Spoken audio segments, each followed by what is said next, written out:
According to many studies, that the more sexual partners you have, the less stable and satisfying your marriages are. It's Channel Mom with Jenny Dean Schmidt. We're here for you. And then the research also tells us that it doesn't matter what your child says to you, oh, you're so dumb and you're so old school and that's not realistic. They hear you. According to the research, parents are the number one influencer of their children. Amen, girl. And they will listen. Parents think the sex talk, there's no point in having it. It's too uncomfortable. They're not going to listen to me anyway. They're still going to sleep with their boyfriend. It's proven that if you'll just have a talk with them, they're less likely to have an early sexual debut. Is that That's correct? right. If you just talk about it and honor it and not place a lot of rules around it, but talk about how wonderful it is. Not that it's a bad thing. It's part of a beautiful thing in life.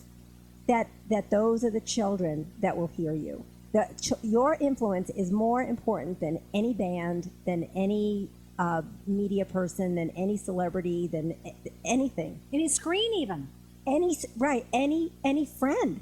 According to the research, parents are the number one influencer of their children. When people think it's not a big deal if you sleep around in college, if you lose your virginity when you're 15, it's not going to have a big impact. The research suggests otherwise, and I want to wake some parents up to that, doesn't it? Well, let me just say that the research talks about oxytocin, especially for a young woman. It connects you, it attaches you to your partner. Any sexual partner. Any sexual partner. Any sexual partner. You're attached to like 15 people if you've had sex with them. It's part of the attachment cycle. Yeah. And so to say that, oh, it's friends with benefits, really?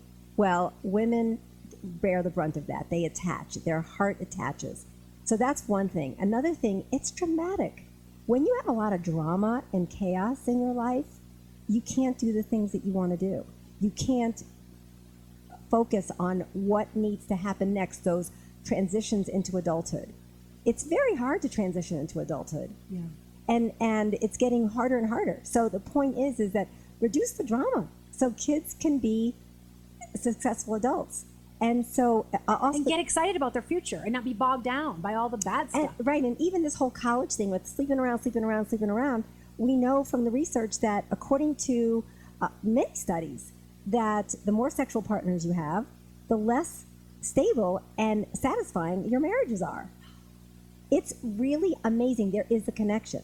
Yeah. So let's not minimize all of this. No. This is very important to health and well-being. I definitely agree with what Jonine said. The listening to parents is so important, and it doesn't always look like they're listening or appreciating what you say, but they do hear it, and it is a key factor in reducing when they start having sex, doing drugs, all of those things, and focus on the relationship piece. Having that strong, healthy relationship with your tween daughter will just set the stage going forward in such a positive way. It takes little things. Yeah. Yeah. And they'll be better for the world. You'll send them out into the world in a much better condition.